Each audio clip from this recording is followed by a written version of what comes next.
Making a video. Yeah, that's what I'm doing. Mostly. It's all my plants. Plants. Waiting for the weather to improve so they can be put in the ground. It's still cold. You know, I haven't had a 70-degree day in May, I don't think. It's just been really dismal. But anyway, then on top of that, um, yeah, yeah, Lyme disease again. The milder version where I actually get the rash, which is weird. The one where I get the rash is the one that's not so bad.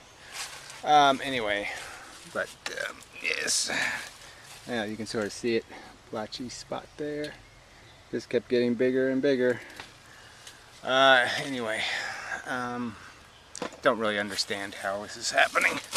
I mean, I take a 100-degree, 120-degree shower every night. I mean, this whole idea of having to spend my life, looking for ticks every 2 hours is really an unpleasant thought. Sorry, I haven't used this chair yet this year, so it's probably full of ticks. See, this stuff. See, all this creepy crap. It's where all the ticks come from. But yeah, I mean, it's woods everywhere and deers everywhere, so death.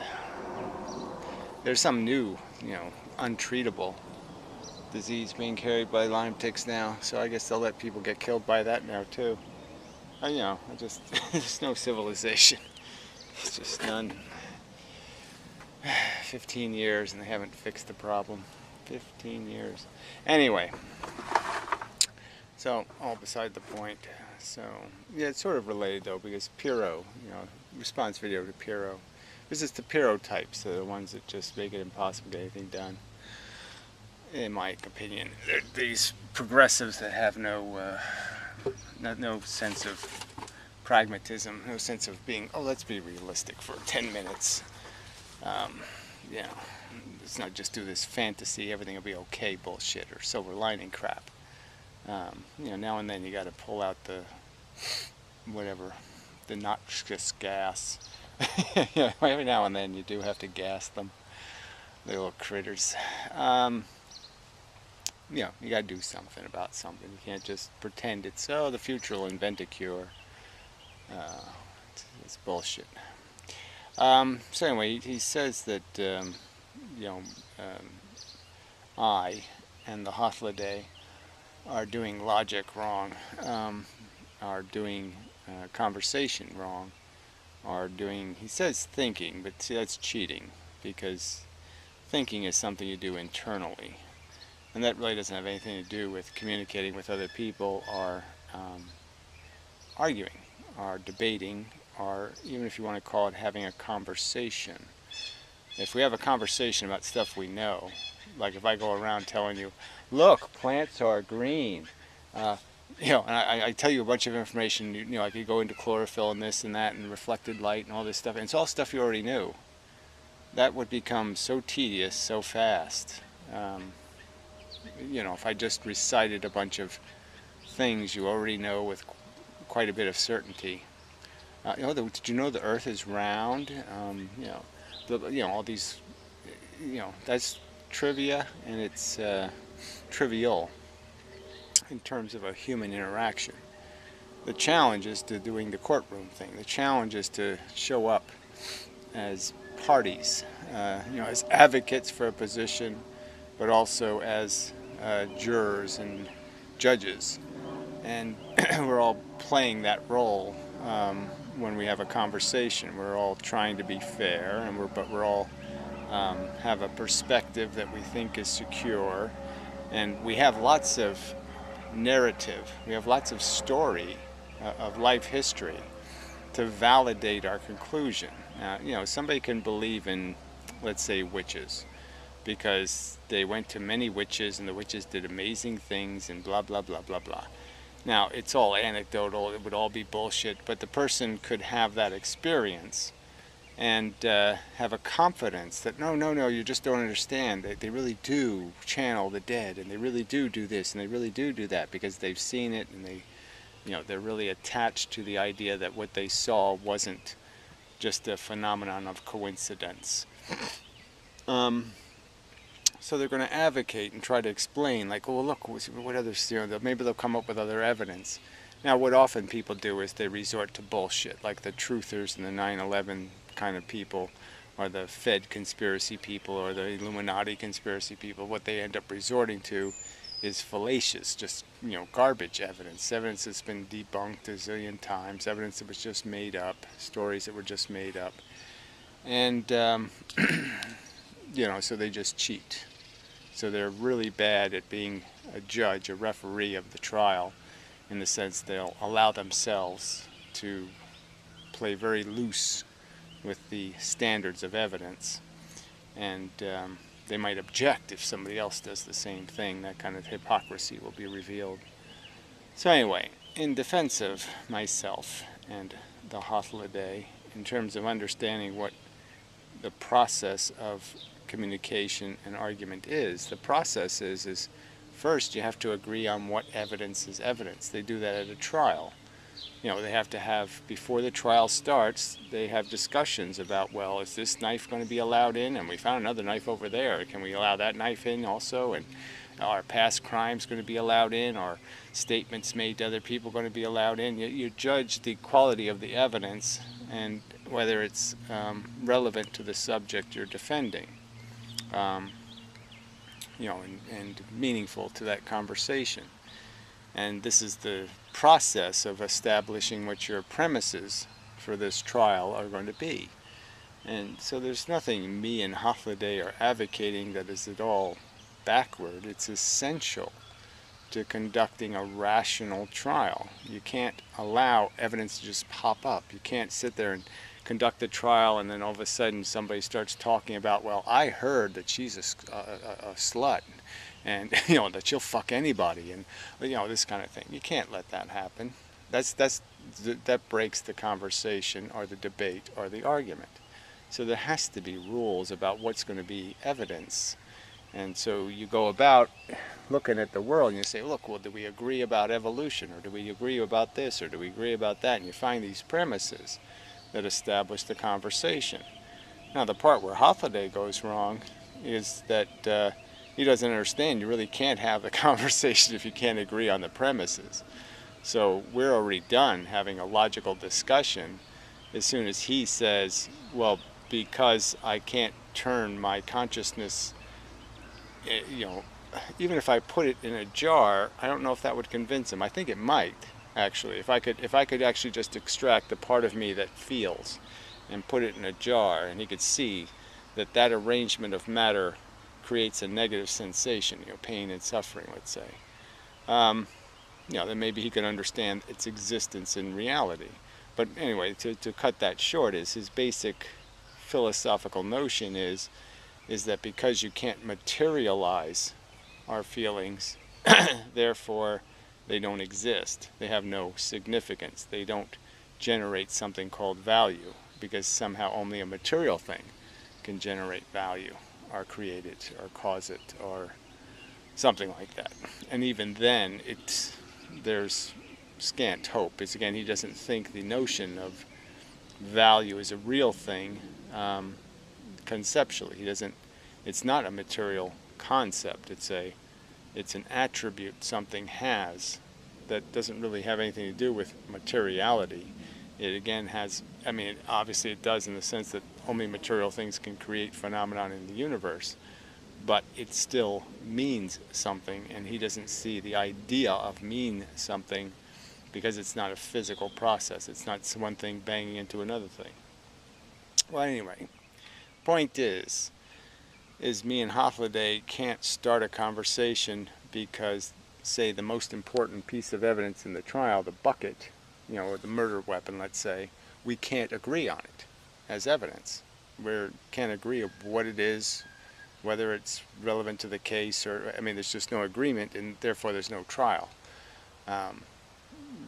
Because it's the most significant fact there is in the trial, the murder weapon. If you're not going to let that in the trial, then we're not going to have, I'm not playing, fuck that. So we can't agree on on what the the ground rules are going to be. Now, if he wants to concede the existence of this thing called sensation and its meaning and its value, then we can have a conversation what the logical implications are of this value thing being created by these sentient organisms, and how do you manage this value interest. Well, now we can have a conversation about what's reasonable and pragmatic and what's cost effective and what's efficient. But without it, we can't have the conversation. Now, the problem with Pyrrho is that he thinks everything in the universe is acceptable. Any story, any narrative, anything, because he has such uncertainty about any facts. So if I say evolution's a fact, that evolution created life on Earth, all the living things on Earth are descended from one living thing, and that it's basically a selfish gene narrative, that's the limitation of our creation. That's the context of creation.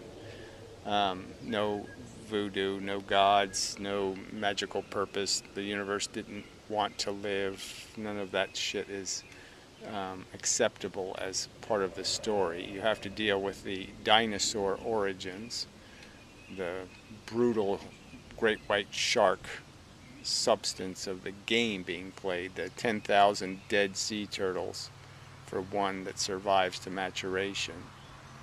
10,000 die, so one can get laid. That kind of relationship exists throughout nature. That reality. So that's the context. That's the fact that has to be in this trial. But Pyrrho will keep trying to fudge that fact. So if he'll accept it, he'll say, that's what it is. And then he'll say, okay. But then as soon as the trial starts, he'll start talking about the silver lining mechanism, or the symbiotic hopey-dopey, aromatherapy or something, that somehow undermines the necessity or the actual fact that you have to see this in this context.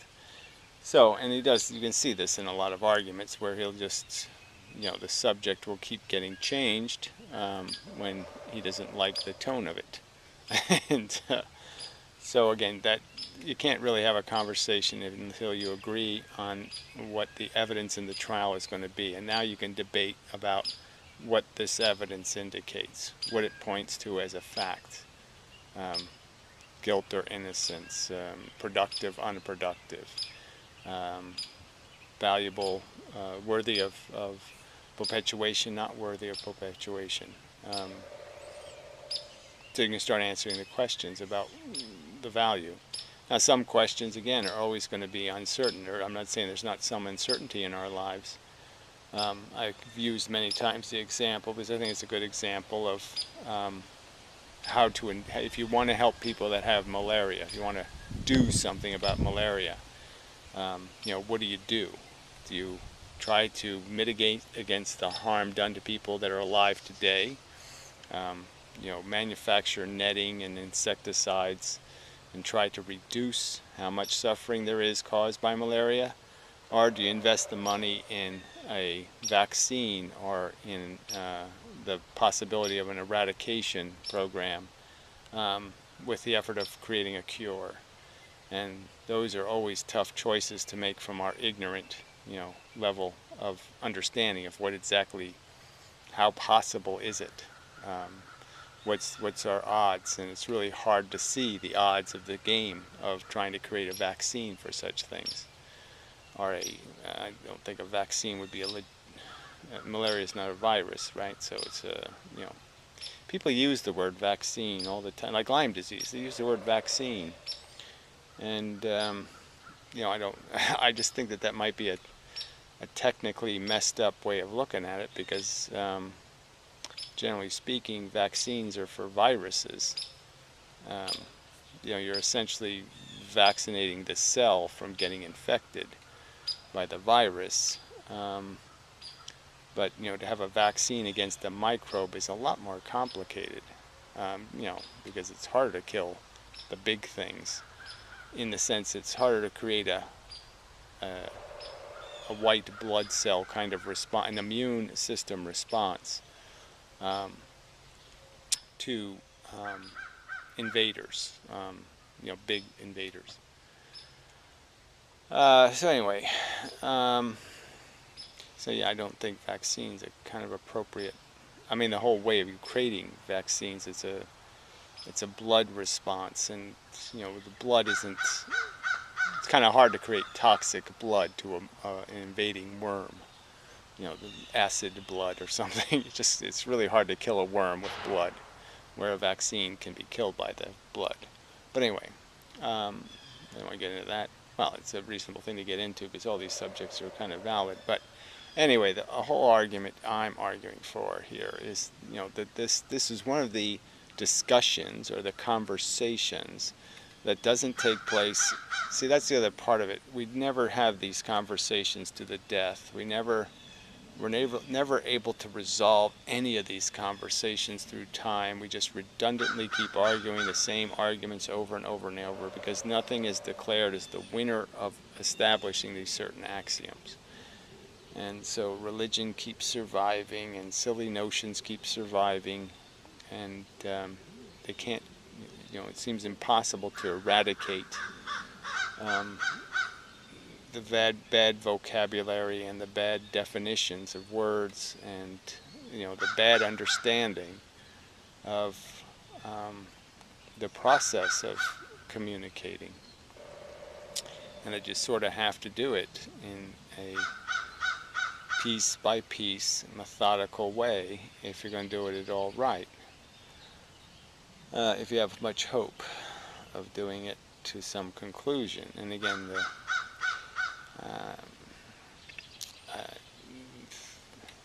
I'm just trying to think of, back to this perfect argument thing that could work on any person. There's people who say, I believe in evolution, but the evolution they believe in isn't the evolution I believe in. There's people who say they're concerned for the welfare of animals, but that seems to only apply to the ones in the overt concentration camps created by human beings, and it doesn't seem to cover the ones left out in the brutality of nature. The 10,000 baby sea turtles they somehow aren't so concerned for. You wonder how many, the ratio of attrition with the fish, our original origin, as a fish, that attrition rate is just so obscene. But anyway,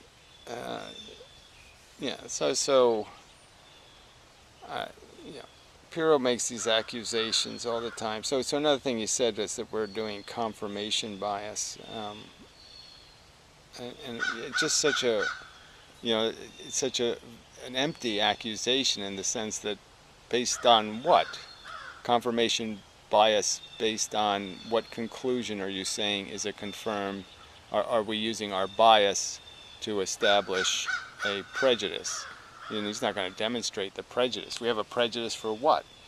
Having a rational conversation versus an irrational one that allows all kinds of silly evidence into the trial. In the middle of the trial, you just decide to, go dig up somebody's, who they had a relationship with 20 years ago and allow her to just, rag on the guy or something. I mean, what's your argument? Where's the confirmation bias in this conversation, and most certainly in this conversation saying there's nothing wrong with you having a narrative. There's nothing wrong with your stupid film strip idea that that's how you live your life.